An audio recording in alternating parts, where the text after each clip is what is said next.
चलिए आनुवांशिकता एवं जैव विकास, आनुवांशिकता एवं जैव विकास, है ना। आवाज़ नहीं, बिल्कुल हम लोग देखेंगे क्लियरली रूप से। आनुवांशिकता एवं जैव विकास पहले पढ़ेंगे कि आनुवांशिकी, आनुवांशिकी, आनुवांशिकी क्या है ना। पहले आनुवांशिकी पढ़ेंगे, है ना। क्या पढ़ेंगे? आनुवांशिकी। तो देखिए यहाँ पर ध्यान देना है रे, आनुवांशिकता, आनुवांशिकता एवं, आनुवांशिकता एवं भिन्नता के अध्ययन को, सुनिएगा बढ़िया से, आनुवांशिकता एवं भिन्नता के अध्ययन को हम क्या कहते हैं? आनुवांशिकी कहते हैं। आनुवांशिकी क्या है? आनुवांशिकता एवं भिन्नता के अध्ययन को हम क्या कहते हैं? आनुवांशिकी। क्या कहेंगे? आनुवांशिकी, आनुवांशिकी कहते हैं। अब आनुवांशिकी कहेंगे, अब आनुवांशिकी तो हो गया, अब पढ़ेंगे कि आनुवांशिकता क्या है। आनुवांशिकता क्या है? आनुवांशिकता क्या है? तो आनुवांशिकता कहता है कि आने वाले वंश में, आने वाले वंश में जाने वाले गुण लक्षण को, यहाँ पर ध्यान देना है कि आनुवांशिकता यानी बुला रहा है कि आने वाले वंश में, यानी दादा के जो है ना, दादा से, दादा के है ना पुत्र हुए, यानी पिताजी, और पिताजी के जो पुत्र हुए बेटा, है ना, हम लोग हो गए, है ना। तो आने वाले वंश में, आने वाले वंश में जाने वाले गुण लक्षण को, आने वाले वंश में, आने वाले वंश में जाने वाले गुण लक्षण को, गुण लक्षण, जाने वाले गुण लक्षण को हम क्या कहते हैं? आनुवांशिकता।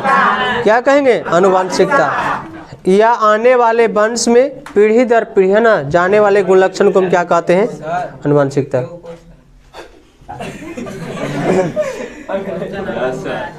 अब देखिए भिन्नता क्या है जी? भिन्नता। अब भिन्नता है, भिन्नता कह देगा, लग रहा है भिन्नता यानी इसमें भिन्न पाया जाएगा। आने वाले वंश में, आने वाले वंश में जो अंतर देखा जाता है, आने वाले वंश में, आने वाले वंश में, आने वाले वंश में क्या देखा जाएगा? अंतर। क्या देखा जाएगा? अंतर देखा जाता है। यानी आने वाले वंश में जो अंतर देखा जाता है उसे हम क्या कहते हैं? भिन्नता। क्या कहेंगे? भिन्नता कहते हैं।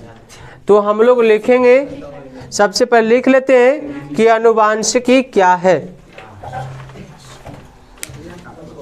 आनुवांशिकी क्या है?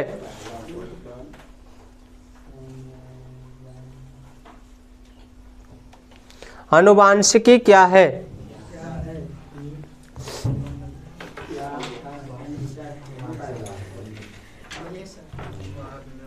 देखिए आनुवांशिकता एवं भिन्नता के अध्ययन को, आनुवांशिकता एवं भिन्नता के अध्ययन को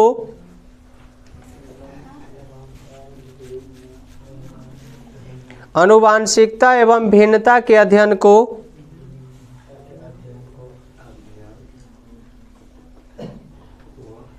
आनुवांशिकता एवं भिन्नता के अध्ययन को, भिन्नता के अध्ययन को आनुवांशिकी कहते हैं। आनुवांशिकी कहते हैं, आनुवांशिकी कहते हैं, आनुवांशिकी कहते हैं। दूसरा क्वेश्चन लिखेंगे आनुवांशिकता।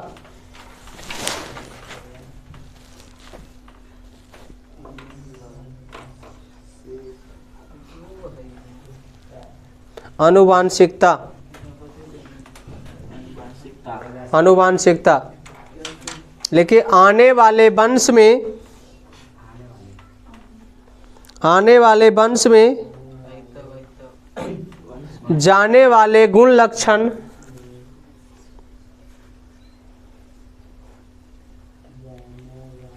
जाने वाले गुण लक्षण, जाने वाले गुण लक्षण का अध्ययन करते हैं, का अध्ययन करते हैं, का अध्ययन करते हैं तो उसे आनुवांशिकता कहते हैं। तो उसे आनुवांशिकता कहते हैं। तो उसे आनुवांशिकता कहते हैं। आनुवांशिकता कहते हैं। दूसरा है भिन्नता। भिन्नता आने वाले वंश में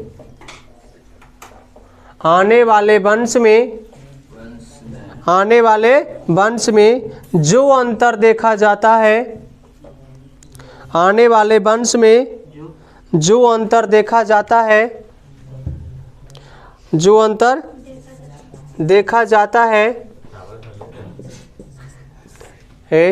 जो अंतर देखा जाता है उसे भिन्नता कहते हैं।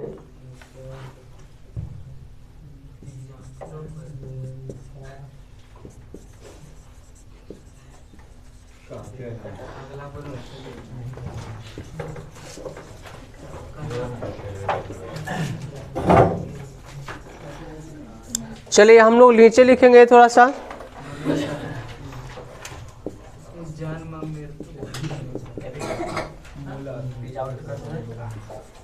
1884 लिखना सर।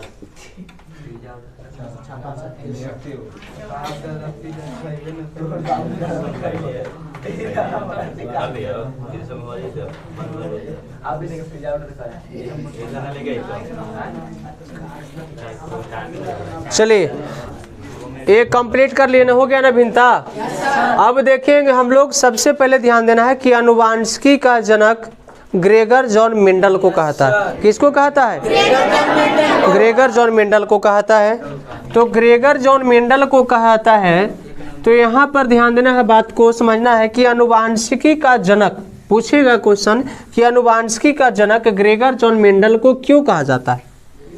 आनुवांशिकी का जनक ग्रेगर जॉन मेंडल को कहा जाता है, क्यों? आनुवांशिकी का जनक, यहाँ पर ध्यान, पहला ध्यान देना है कि आनुवांशिकी का जनक जो कौन है? Gregor John Mendel. Gregor John Mendel, Gregor John Mendel है। सबसे पहले इन्होंने मटर के पौधा पर प्रयोग किया था। किस पर? मटर के पौधा पर प्रयोग किए थे। और मटर में 7 विभिन्न गुण लक्षण पाए जाते हैं। कितना? 7 जोड़ा, यानी 7 जोड़ा विभिन्न गुण लक्षण, यानी 7 जोड़ा गुण लक्षण पाए जाते हैं।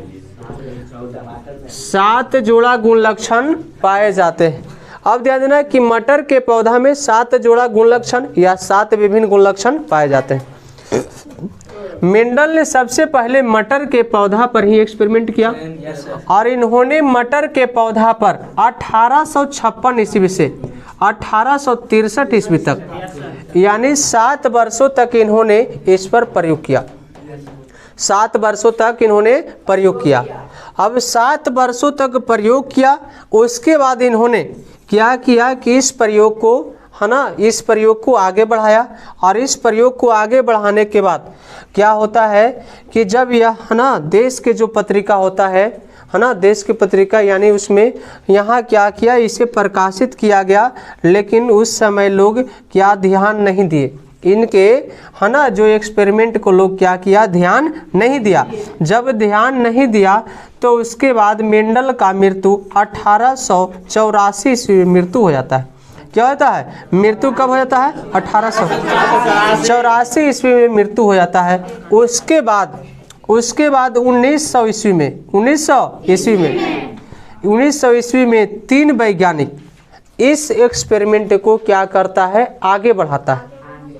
और इस एक्सपेरिमेंट को 3 वैज्ञानिक जो है, जिसका नाम है कार्ल कॉरेंस, है ना, ऑस्ट्रिया का कार्ल कॉरेंस हो गया। ऑस्ट्रिया का ध्यान देना है, पर बात को समझिएगा फिर से, सॉरी, है ना।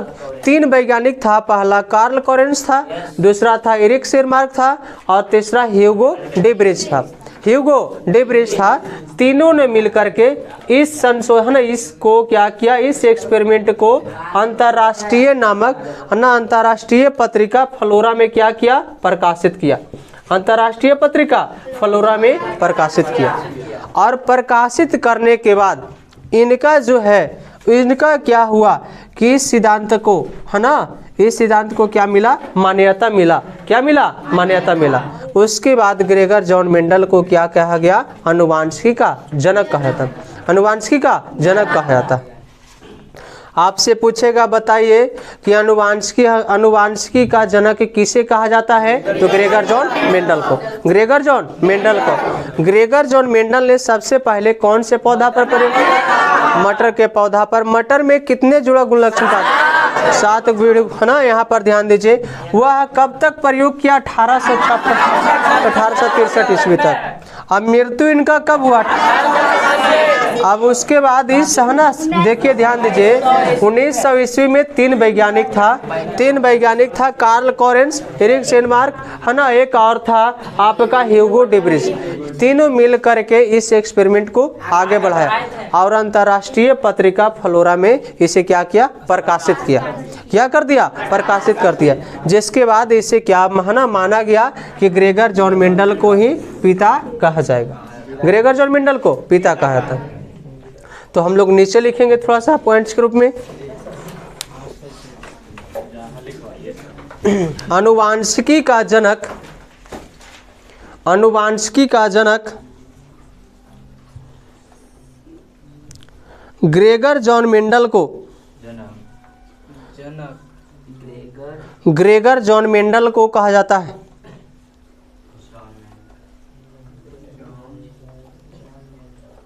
ग्रेगर जॉन मेंडल को कहा जाता है।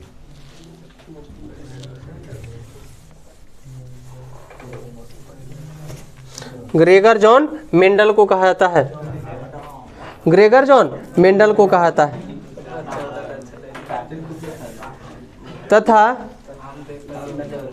तथा यह मटर के पौधा पर, तथा यह मटर के पौधा पर,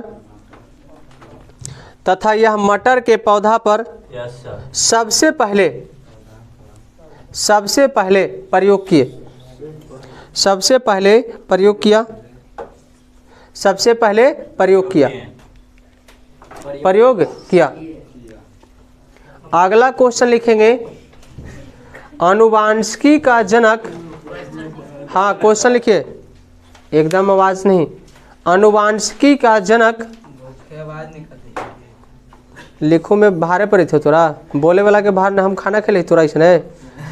तुम जिस समय उतना ही, जितना सिचुएशन तुम ढल रहे हो उससे खड़ा, इतना बेशरम आदमी कहीं के, तुमको शर्म लगना चाहिए कि हम बैठ के लिख रहे हैं, आ एगो टीचर खड़ी होकर पढ़ा रहा है, आज तुम्हारे अथी के चलते। अब तुम क्या करेगा, भविष्य के लिए तुम्हारे बताया जा रहा है। अब तुमको तो लग रहा हो कि सर जी तो पैसा ले रहे हैं, यही तुमको दिमाग में लग रहा हो कि सर जी पैसा लेता थीन तब पढ़ावी था। अरे बेवकूफ, ये तुम बताओ कि कोई अगर, हे लड़का एक चीज तुम बताओ कि अगर तुम करोगे पढ़ के किसको दोगे, जितना तुम पढ़ोगे तो अपने दिमाग में रखोगे। और इसको आगे बढ़ाने के लिए हम क्या करेंगे, इसको आगे बढ़ाएगा, है ना, बढ़ाएगा कौन, शिक्षा तुम्हारे, है ना। जब यही पढ़ोगे तब ना आगे बढ़ोगे जी। एग्जाम में तुम क्या लिखोगे, अभी भूखे पेट दर्द दे रहा है, तुम ड्रामा बतिया रहा है। 9 बजे तो आए क्या तुम, 9 बजे आवाज नहीं, 8:30 पौने 9 में आया है। अब बताओ कि तुम, सुनो ना पहले, जितना कम बोलो। हम बता रहे, अब बताओ कि तुम्हारे लिए 3 घंटा 15 मिनट कैसे स्कूल एग्जामिनेशन बैठेगा वहाँ एग्जामिनेशन हॉल में। एकदम टेंशन फ्री माइंड करके जाना है। यही टेंशन रहेगा ना तो हुआ वही नंबर आएगा भरपेट, समझ लो पहले। फिर परीक्षा टेंशन मुक्त देना है। चलिए लिखेंगे, आनुवांशिकी का जनक ग्रेगर जॉन मेंडल को कहा जाता है। क्यों ग्रेगर जॉन मेंडल को कहा जाता है, क्यों ग्रेगर जॉन मेंडल को कहा जाता है, क्यों?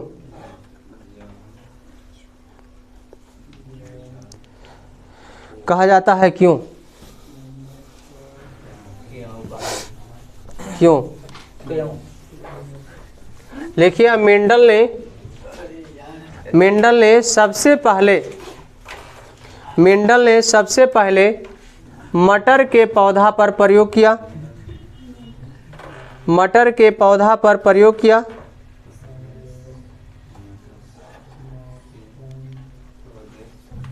प्रयोग किया ब्रैकेट में 1856 से 1863 कर देना।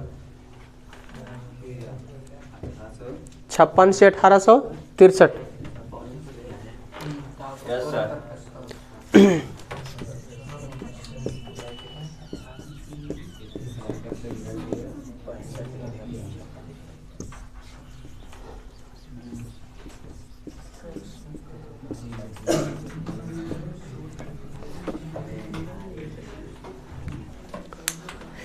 लिख लिए 1856 से 1863 ईस्वी तक। लिखिए क्या लिखिए, कहाँ तक लास्ट लिखे जी हम लोग? 1856 से 1863 ईस्वी तक प्रयोग किया, जिसमें 7 विभिन्न गुण लक्षण पाए जाते हैं। 7 विभिन्न गुण लक्षण पाए जाते हैं। विभिन्न गुण लक्षण पाए जाते हैं।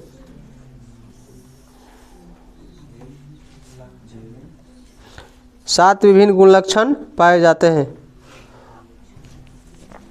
लिखिए 1856 ईस्वी में 1856 ईस्वी में सांख्यिकी के आधार पर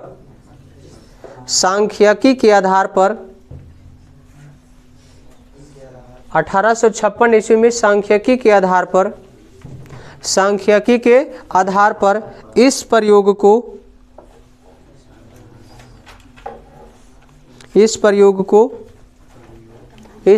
को आनुवांशिकता के बारे में, इस प्रयोग से आनुवांशिकता के बारे में विश्व को सबसे पहले बताया। हाँ, विश्व को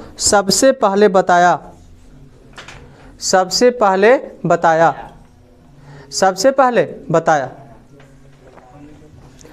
पहले बताया। जबकि 1884 ईस्वी में इनको मृत्यु हो गया। 1884 ईस्वी में इनको मृत्यु हो गया। उसके बाद 1900 ईस्वी में 3 वैज्ञानिक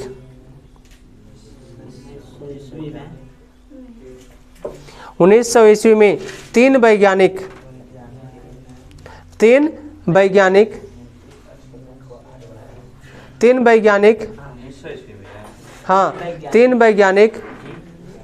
कार्ल कॉरेंस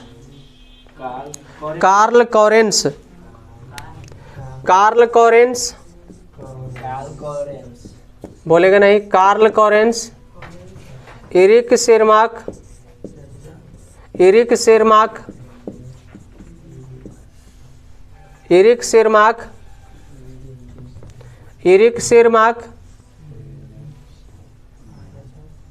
ह्यूगो डिब्रिज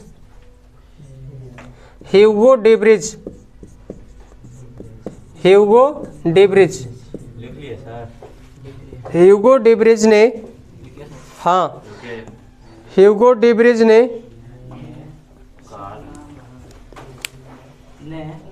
अंतर्राष्ट्रीय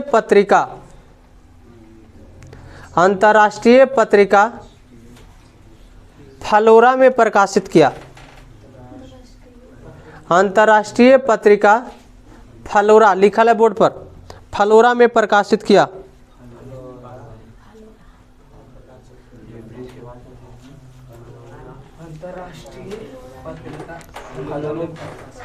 प्रकाशित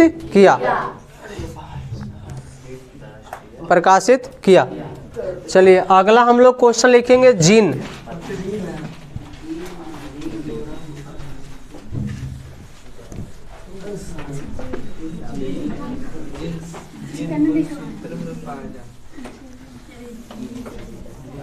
हम लोग लिखेंगे, पहले क्वेश्चन लिखेंगे जीन क्या है।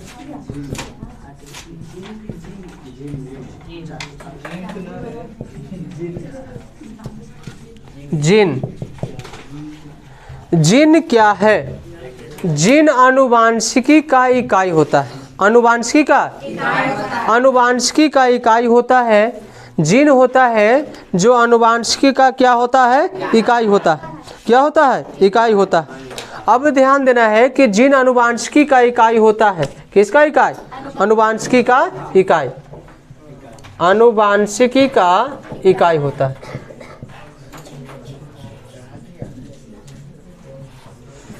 आनुवांशिकी का इकाई होता है। और यह जो होता है न्यूक्लियोटाइड का बना होता है। किसका बना होता है? न्यूक्लियोटाइड। न्यूक्लियोटाइड का बना होता है।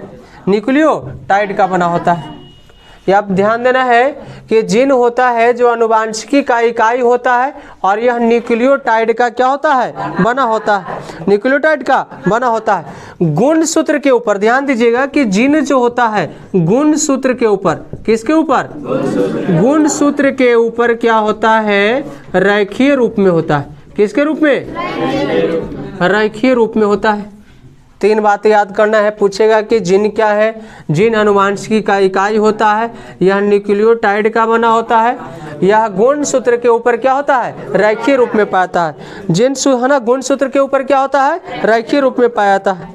अब इसका देखो, ज से जीन और ज से जॉनसन। ज से जीन और ज से जॉनसन। इसका नामकरण किसने किया था? जॉनसन ने। किसने किया था? जबकि मेंडल ने इसे फैक्टर कहा था।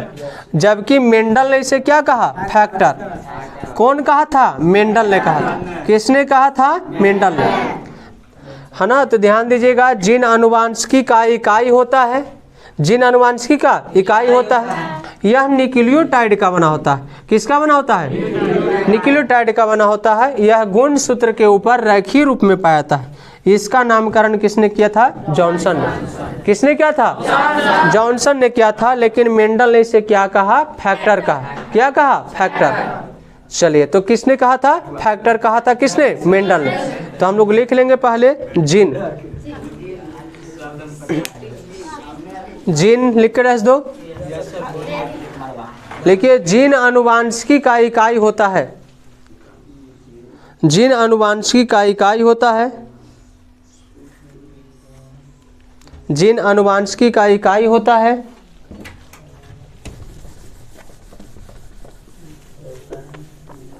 जीन आनुवांशिकी का इकाई होता है।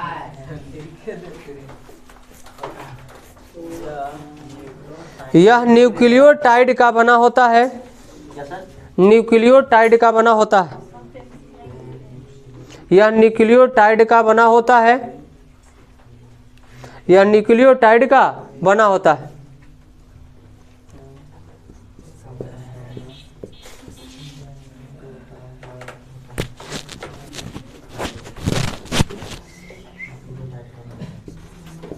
न्यूक्लियोटाइड का बना होता है। न्यूक्लियोटाइड का बना होता है। यह गुणसूत्र के ऊपर, यह गुणसूत्र के ऊपर,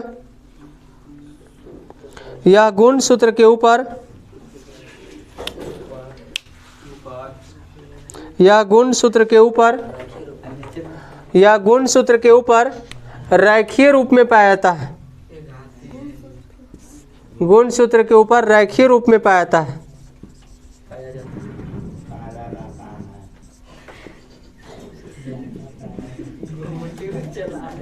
है ना, रेखीय रूप में पाया जाता है। लेकिन इसका नामकरण जॉनसन ने किया था।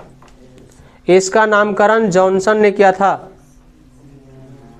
इसका नामकरण जॉनसन ने किया था। इसका नामकरण जॉनसन ने किया था। जॉनसन ने किया था। इसका नामकरण जॉनसन ने किया था। तथा मेंडल ने इसे फैक्टर कहा। तथा मेंडल ने इसे फैक्टर कहा। इसे फैक्टर कहा। तथा मेंडल ने इसे फैक्टर कहा। मेंडल ने इसे फैक्टर कहा।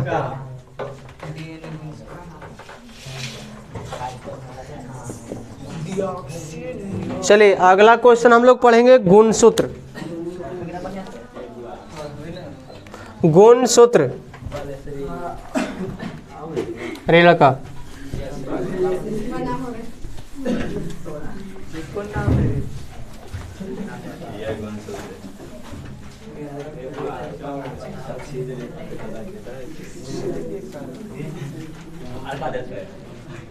क्वेश्चन लिखेंगे हम लोग गुणसूत्र। गुणसूत्र क्या है? गुणसूत्र क्या है? गुणसूत्र क्या है? गुणसूत्र क्या है ना? पहले लिख लेते हैं, उसके बाद समझते चलेंगे। लिखिए गुणसूत्र का नामकरण। गुणसूत्र का नामकरण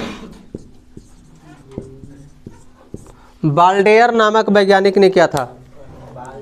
बाल्डेयर बाल्डेयर नामक वैज्ञानिक ने किया था।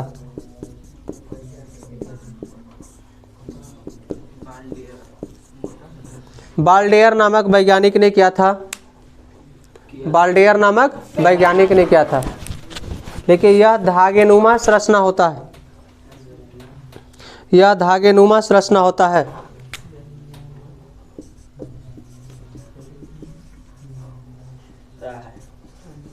धागेनुमा संरचना होता है। इसके ऊपर जिन पाया जाता है। इसके ऊपर जिन पाया जाता है। इसके ऊपर जिन पाया जाता है। इसके ऊपर जिन पाया जाता है। इसके ऊपर जिन पाया जाता है, जो पीढ़ी दर पीढ़ी पीढ़ी दर पीढ़ी पीढ़ी दर पीढ़ी स्थानांतरित होते रहता है। स्थानांतरित होते रहता है।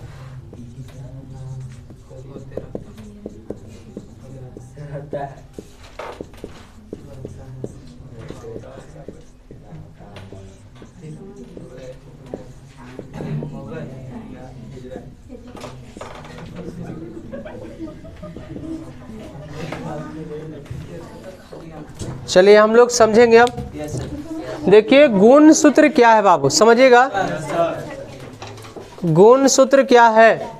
गुणसूत्र का है ना, ध्यान दीजिए। गुणसूत्र का नामकरण है कि खोज है? हाँ, तो यहाँ पर ध्यान देना है कि गुणसूत्र का नामकरण बाल्डेयर नामक वैज्ञानिक ने किया था। बाल्डेयर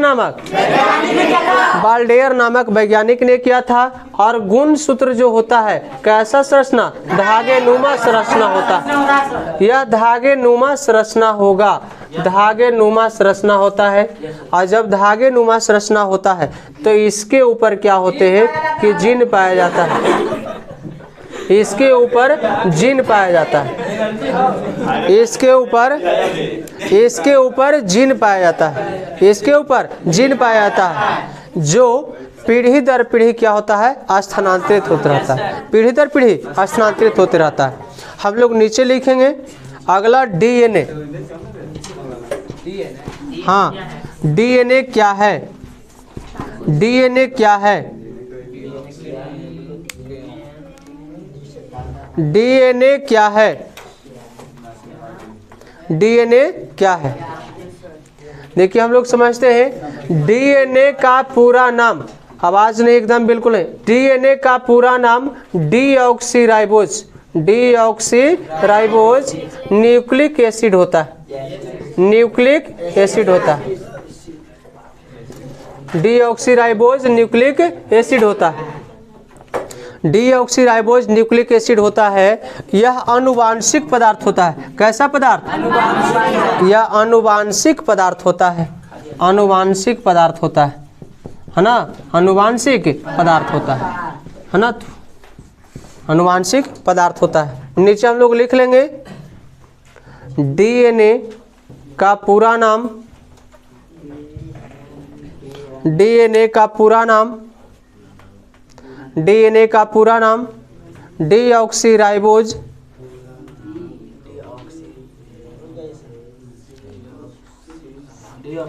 डीऑक्सीराइबोज डीऑक्सीराइबोज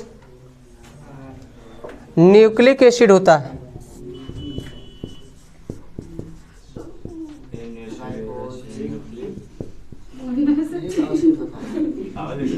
लिखा हुआ है बोर्ड पर, डीऑक्सीराइबोज न्यूक्लिक एसिड होता है।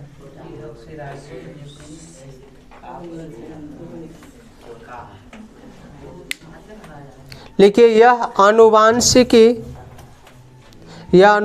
पदार्थ होता है। यह आनुवांशिक पदार्थ होता है। यह आनुवांशिक पदार्थ होता है। यह आनुवांशिक पदार्थ होता है। यह मुख्य रूप से कोशिका के केंद्रक में अवस्थित होता है। कोशिका के केंद्रक में अवस्थित होता है। कोशिका के केंद्रक में अवस्थित होता है।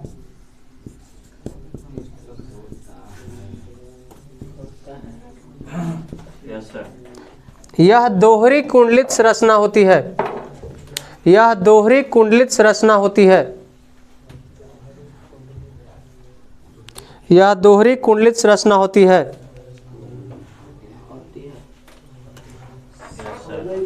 अगला हम लोग लिखेंगे, देखिए एक बार इसको फिर से रिपीट कर लेते हैं। देखिए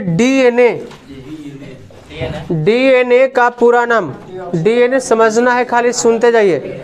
डीएनए का पूरा नाम डीऑक्सीराइबोज न्यूक्लिक एसिड होता है। डीऑक्सीराइबोज न्यूक्लिक एसिड होता है। यह आनुवांशिक पदार्थ होता है। कैसा पदार्थ? आनुवांशिक। यह मुख्य रूप से कोशिका के केंद्रक में पाया जाता है ना, और साथ में कुछ मात्रा जो है माइटोकॉन्ड्रिया एवं हरित लवण में भी पाया जाता है। और यह दोहरी कुंडलित नुमा संरचना होती है। दोहरी कुंडलित नुमा संरचना होती है। और दोहरी कुंडलित नुमा संरचना होती है। अगला है आरएनए। क्या है? आरएनए। आरएनए का पूरा नाम राइबोज न्यूक्लिक एसिड होता है ना, राइबोज न्यूक्लिक एसिड। ये राइबोज है ना, राइबोज न्यूक्लिक एसिड होता है। तो नीचे लिख लेंगे आरएनए का पूरा नाम, आरएनए का पूरा नाम, आरएनए का पूरा नाम राइबोज न्यूक्लिक एसिड होता है। राइबोज न्यूक्लिक एसिड होता है। राइबोज न्यूक्लिक एसिड होता है। हाँ, राइबोज न्यूक्लिक एसिड होता है।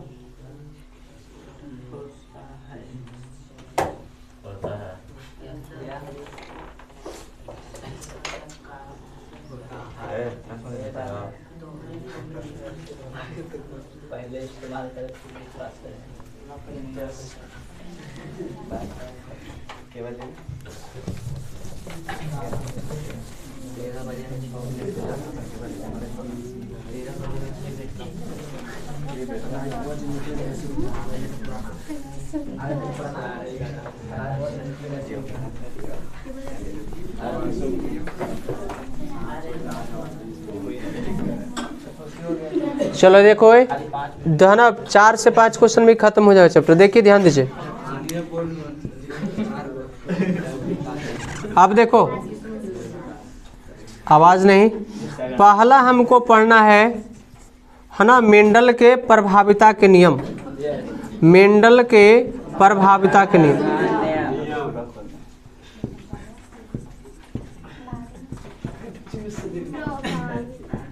प्रभाविता का नियम।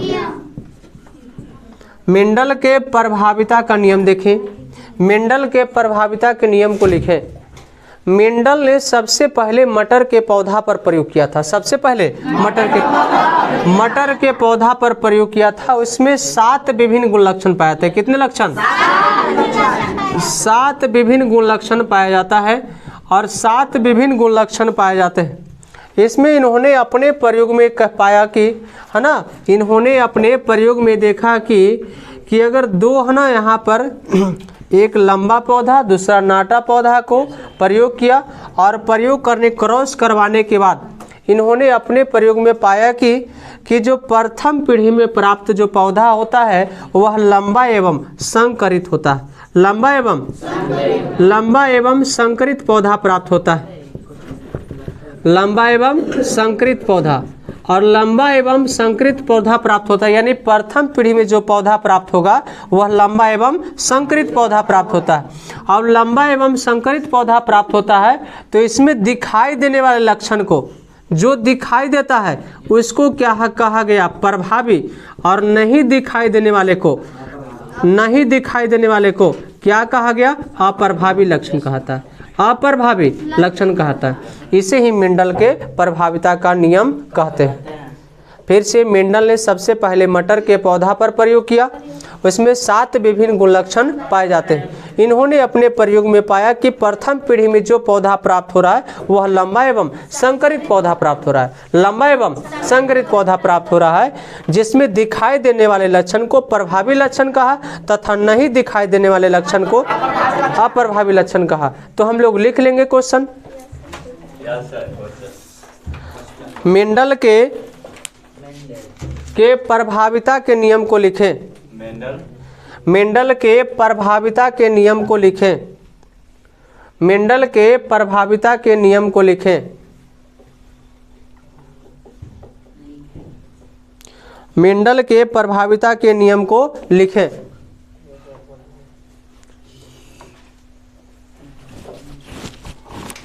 मेंडल के प्रभाविता के नियम को लिखें। देखिए, मेंडल ने सबसे पहले मटर के पौधा पर प्रयोग किया। मटर के पौधा पर प्रयोग किया। मटर के पौधा पर प्रयोग किया। मटर के पौधा पर प्रयोग किया। प्रयोग किया। मटर के पौधा पर प्रयोग किया। उसने अपने प्रयोग में पाया कि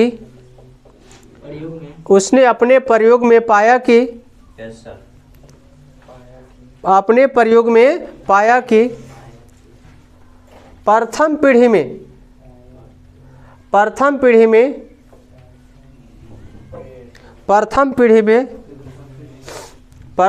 में प्राप्त पौधा लंबा एवं संकरित होता है।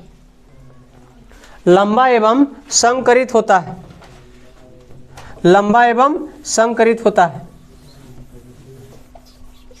लंबा एवं संकरित होता है। लंबा एवं संकरित होता है। लंबा एवं संकरित होता है, जिसमें दिखाई देने वाले लक्षण को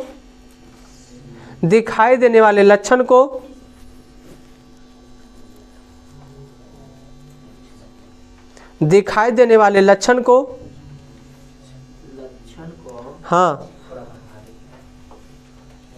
प्रभावी लक्षण, दिखाई देने वाले लक्षण को प्रभावी लक्षण तथा नहीं दिखाई देने वाले लक्षण को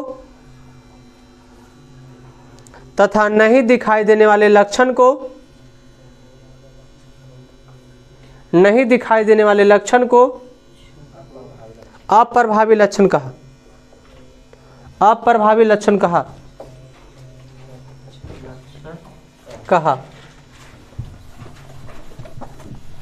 देखिए, इसमें प्रभाविता के नियम में किसमें प्रयोग किया था? मटर के पौधा पर। किसमें प्रयोग किया था? मटर के पौधा पर प्रयोग किया था। और मटर के पौधा में 2 तरह का पौधा लिया। एक लंबा पौधा लिया। कौन पौधा? लंबा पौधा। और लंबा पौधा को सूचित करेंगे बड़का टी से, बड़ा टी होगा। और नाटा पौधा या बौना पौधा, ध्यान दीजिए, नाटा या बौना पौधा, नाटा पौधा या बौना पौधा, नाटा पौधा या बौना पौधा को हम डबल टी कहते हैं, छोटा टी। अब देखिए, ये जनक हो गया। क्या हुआ? जनक। इसको हम कहते हैं बाबू जनक। अब इसमें से एगो युग्मक लिया, एगो युग्मक हम लेते हैं। एक युग्मक हम यहाँ लेंगे तो युग्मक होता है वो अगुणित होता है, यहाँ पर क्या हो जाएगा टी, क्या होगा टी। इसमें भी युग्मक क्या हो जाएगा छोटा टी, क्या हो जाएगा छोटा टी। इस प्रकार क्या होता है कि दोनों को क्या करवाया गया, क्रॉस करवाया गया। क्या करवाया गया, क्रॉस जब करवाया गया तो यहाँ पर ध्यान दीजिए कि जब क्रॉस कराया गया तो इसमें क्रॉस करवाया गया तो प्राप्त जो पौधा होता है वो लंबा एवं संकरित होता है। लंबा एवं संकरित पौधा प्राप्त हुआ। लंबा एवं संकरित, लंबा एवं संकरित पौधा प्राप्त हुआ। अब ध्यान दीजिए ये कौन पीढ़ी हो गया, प्रथम पीढ़ी। कौन पीढ़ी, प्रथम पीढ़ी हो गया। अब देखो इसमें दिखाई दे रहा है कोई लक्षण, बड़का टी की छोटका टी, बड़ा टी लंबा ना है जी, तो छोटा वाला को क्या करेगा, ढक देगा। छोटा वाला को ढकेगा तो बड़का टी दिखाई देगा ज्यादा, तो इसको कहेंगे प्रभावी लक्षण। क्या कहेंगे, प्रभावी लक्षण। और छोटका टी को क्या कहते हैं, अप्रभावी लक्षण। यही चीज याद हो गया तो पूरा वो याद हो गया। सबसे पहले मटर के पौधा पर प्रयोग किया जिसमें एक लंबा पौधा, दूसरा। अब लंबा पौधा में देखिए ध्यान दीजिए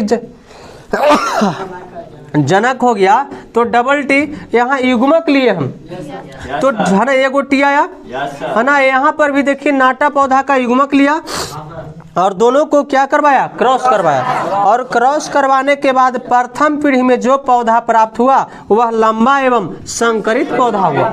लंबा एवं संकरित पौधा प्राप्त हुआ। तो इसमें दिखाई देने वाले लक्षण को प्रभावी लक्षण, नहीं दिखाई देने वाले लक्षण को अप्रभावी लक्षण। इसको उतार लीजिए, अभी लिखे जिसके नीचे।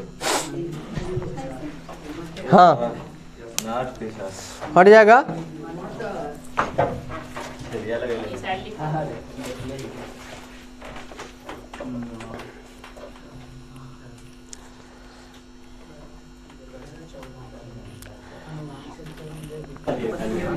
देखिए मेंडल के मोनोहाइब्रिड क्रॉस, मेंडल के मोनोहाइब्रिड क्रॉस। अगला क्वेश्चन है मेंडल के, है ना, मेंडल के एकल संकर, एकल संकर, एकल संकर है ना।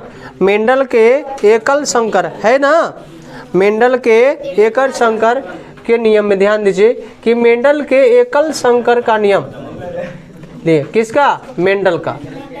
किसने दिया था, मेंडल ने। देखिए मेंडल ने सबसे पहले मटर के पौधा पर किस पे प्रयोग किया था, इसको हम इंग्लिश में कहते हैं मोनोहाइब्रिड भी कहते हैं, monohybrid cross, monohybrid cross. Mendel ने सबसे पहले मटर के पौधा पर प्रयोग किया, मटर के पौधा पर प्रयोग किया। मटर के पौधा पर जब प्रयोग किया तो यहाँ पर जब क्या होता है कि जब प्रयोग किया तो उसमें 7 विभिन्न गुण लक्षण पाए जाते हैं। 7 विभिन्न गुण लक्षण, तो 7 विभिन्न गुण लक्षण पाया जाता है। कितना गुण लक्षण, 7 विभिन्न। तो इन्होंने एकल कह दिया। एकल का मतलब एगो, एकल का मतलब एगो। तो मेंडल ने मटर के एक विपरीत लक्षण के बीच, एक विपरीत लक्षण के बीच क्रॉस कराया। विपरीत लक्षण के बीच क्या करवाया, क्रॉस, लक्षण के बीच क्रॉस करवाया। क्रॉस करवाता है, क्रॉस करवाता है। तो जब क्रॉस करवाता है तो इसे ही मेंडल के एकल संकर का नियम कहते हैं, एकल संकरण का नियम कहते हैं, या मेंडल के मोनोहाइब्रिड क्रॉस कहते हैं। फिर से ध्यान देना है, मेंडल ने सबसे पहले मटर के सहना पौधा पर प्रयोग किया जिसमें 7 विभिन्न गुण लक्षण पाए जाते हैं, 7 विभिन्न ना। लेकिन इसमें एक विपरीत लक्षण के बीच, विपरीत लक्षण के बीच क्रॉस कराया, विपरीत लक्षण के बीच क्रॉस कराया। तो इसे ही मेंडल के एकल संकर का नियम कहते हैं। इसमें कहा गया कि मेंडल ने, जब मेंडल कहा तो इसमें फिनोटाइपिक अनुपात, फिनोटाइपिक अनुपात जो होता है ना, फिनोटाइपिक अनुपात, 3 अनुपात 1, 3 अनुपात 1 हो गया। अब ध्यान देना है, जबकि जीनोटाइपिक अनुपात, जीनोटाइपिक अनुपात, जीनोटाइपिक अनुपात, जीनोटाइपिक अनुपात 1 अनुपात 2 अनुपात 1 होता है ना, 1 अनुपात 2 अनुपात 1 होता है। मेंडल ने सबसे पहले मटर के पौधा पर प्रयोग किया। किस पे किया था प्रयोग? मटर के पौधा पर प्रयोग किया था, जिसमें 7 विभिन्न गुण लक्षण पाए जाते हैं। 7 विभिन्न, जब 7 विभिन्न गुण लक्षण पाया जाता है तो इन्होंने अपने प्रयोग में पाया कि, है ना, क्या पाया? अपने प्रयोग में पाया कि सॉरी, ये अपने प्रयोग करें, एक विपरीत लक्षण के बीच, एक विपरीत लक्षण के बीच क्रॉस करवाया, तो इसको मेंडल के मोनोहाइब्रिड क्रॉस कहते हैं। मेंडल के मोनोहाइब्रिड क्रॉस कहते हैं। इसमें फिनोटाइपिक अनुपात 3 अनुपात 1, जबकि जीनोटाइपिक अनुपात 1 अनुपात 2 अनुपात 1 होता है। ठीक है, चलिए लिखेंगे हम लोग। हाँ, मेंडल के मेंडल के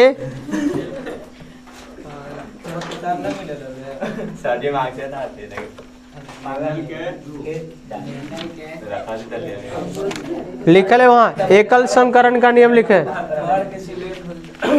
मेंडल के एकल संकरण का नियम लिखे।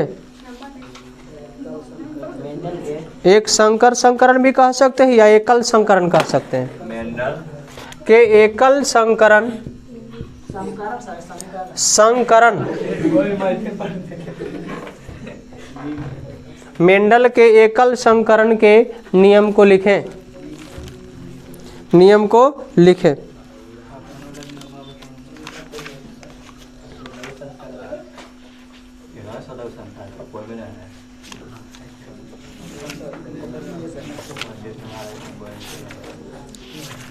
लिखिए, मेंडल ने, हाँ,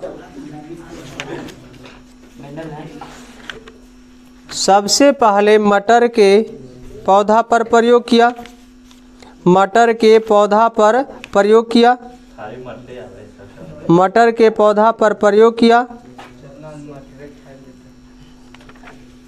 मटर के पौधा पर प्रयोग किया, मटर के पौधा पर प्रयोग किया, जिसमें 7 विभिन्न गुण लक्षण, 7 विभिन्न गुण लक्षण, 7 विभिन्न गुण लक्षण, 7 विभिन्न गुण लक्षण पाए जाते हैं।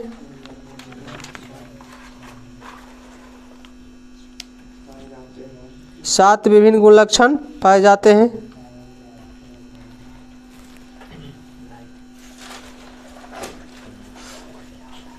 जिसमें इन्होंने एक विपरीत लक्षण के बीच, जिसमें इन्होंने एक विपरीत लक्षण के बीच, एक विपरीत लक्षण के बीच, एक विपरीत लक्षण के बीच, विपरीत लक्षण के बीच क्रॉस कराया, क्रॉस कराया तो उसे एकल संकरण, तो उसे मेंडल का एकल संकरण का नियम कहते हैं। एकल संकरण का नियम कहते हैं। एकल संकरण का नियम कहते हैं।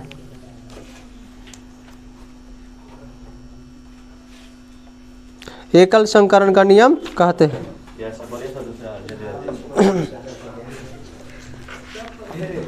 दूसरा लिखवा दें, नीचे लिखे, जिसमें फिनोटाइप, हाँ, जिसमें फिनोटाइपिक अनुपात, हाँ, फिनोटाइपिक अनुपात 3 अनुपात 1,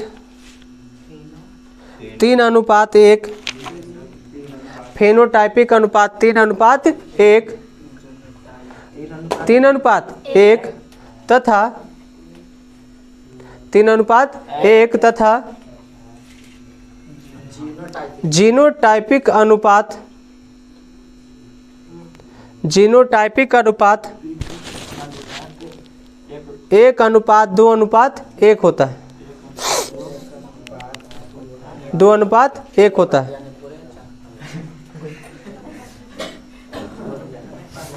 एक अनुपात 2:1 होता है। चलिए हो गया। Yes sir. आगे देखिए मेंडल का मोनो हाइब्रिड क्रॉस पढ़े, उसमें डाई हाइब्रिड खाली पढ़ेंगे कि मेंडल के द्विसंकर संकरण, द्विसंकर संकरण। तो यहाँ पर ध्यान देना है कि एकल कह दिया तो एक विपरीत गुण लक्षण के बीच, और जब द्विसंकर कह देगा तो दो विपरीत गुण लक्षण के बीच, दो विपरीत गुण लक्षण के बीच। तो लिखेंगे मेंडल के, अगला क्वेश्चन है मेंडल के डाई हाइब्रिड क्रॉस, मेंडल के डाई हाइब्रिड क्रॉस द्विसंकर संकरण, द्विसंकर संकरण, मेंडल के डाई हाइब्रिड क्रॉस द्विसंकर संकरण के नियम।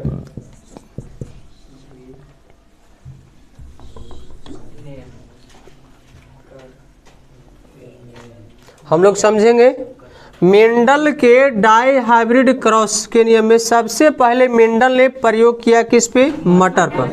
किस पे प्रयोग किया था? मटर के पौधा पर प्रयोग किया था। जब इन्होंने मटर के पौधा पर प्रयोग किया था तो इसमें 7 विभिन्न गुण लक्षण पाया था। कितना? 7 विभिन्न गुण लक्षण पाया जाता है। अब इसमें 2 विपरीत गुण लक्षण के बीच इन्होंने क्या किया कि अब 2 विपरीत, पहले एक विपरीत के बीच तो मोनो हाइब्रिड, अब 2 विपरीत के बीच कर दिया तो 2 है ना, यहाँ पर द्विसंकर संकरण कहते हैं। 2 विपरीत गुण लक्षण, 2 विपरीत गुण लक्षण के बीच क्रॉस कराता है तो इसको हम क्या कहते हैं? मेंडल के डाई हाइब्रिड क्रॉस कहते हैं। मेंडल ने सबसे पहले मटर के पौधा पर प्रयोग किया जिसमें 7 विभिन्न गुण लक्षण पाए जाते हैं। तो इसमें 2 विपरीत गुण लक्षण के बीच जब क्रॉस कराया जाता है तो उसे हम क्या कहते हैं? मेंडल के द्विसंकर संकरण कहते हैं। मेंडल के द्विसंकर संकरण कहते हैं। इसमें किसी प्रकार का प्रॉब्लम है नहीं। अब देखिए अगला, लेकिन इसमें कहता है इसी में कि इसमें जब पौधा प्राप्त होता है तो संभावितः 16 पौधा प्राप्त होता है। कितना? 16 पौधा। तो इसमें 16 पौधा प्राप्त होता है जिसमें फिनोटाइपिक अनुपात क्या होता है? फिनोटाइपिक कह देगा, याद रखना है कि फिनोटाइपिक अनुपात, तो फिनोटाइपिक अनुपात हो गया 9:3:3:1 होता है। जबकि जीनोटाइपिक अनुपात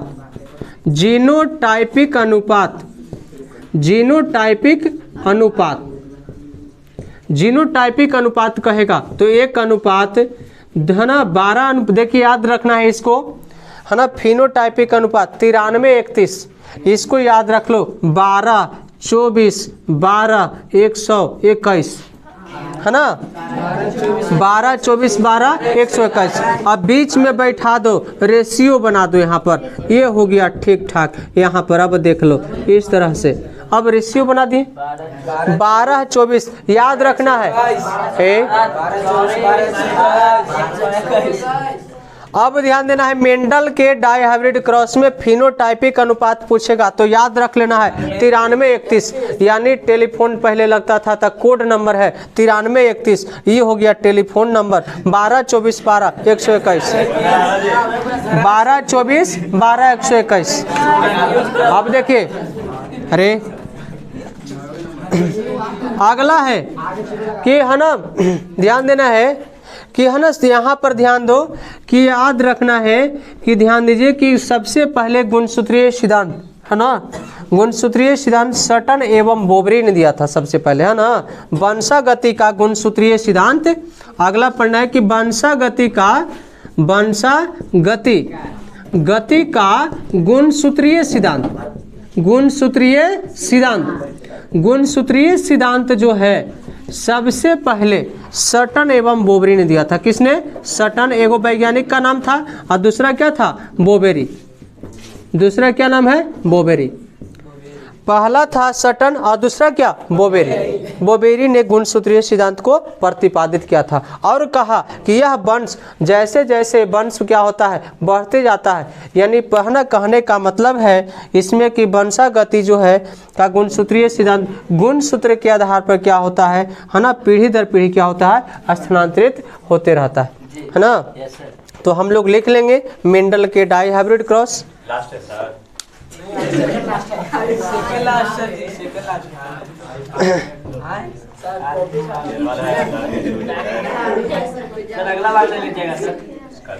ये वाला खत्म कर दो है ना, वो करवाइए, वो बचेगा पर्यावरण खाली, तो वैसे आधा घंटा का।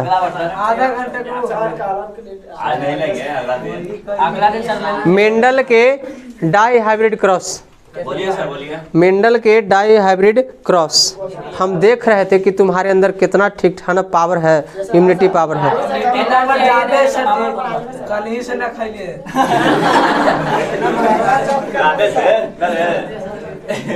चले लेकिन मेंडल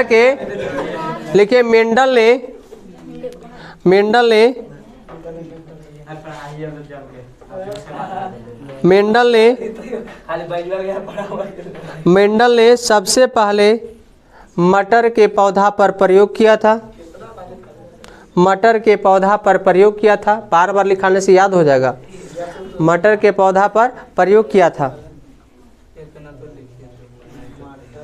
मटर के पौधा पर प्रयोग किया था, जिसमें 7 जोड़े गुणसूत्र, 7 जोड़े गुणसूत्र, 7 जोड़ी गुणसूत्र पाया जाता है।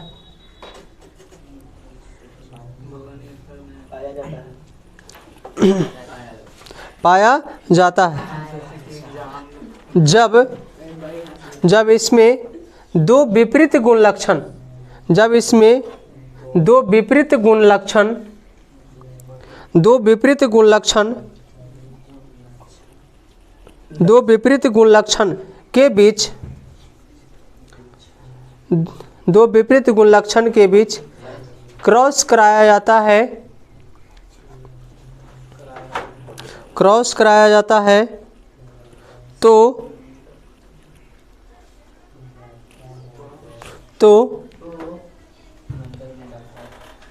उसे द्विसंकर संकरण कहते हैं। तो इसे द्विसंकर संकरण कहते हैं। तो इसे द्विसंकर संकरण कहते हैं। द्विसंकर संकरण कहते हैं। देखिए इसमें फिनोटाइपिक अनुपात, इसमें फिनोटाइपिक अनुपात 9:3:1 होता है। 9:3:1 होता है। 93:31 लिखो। बोलिए सर।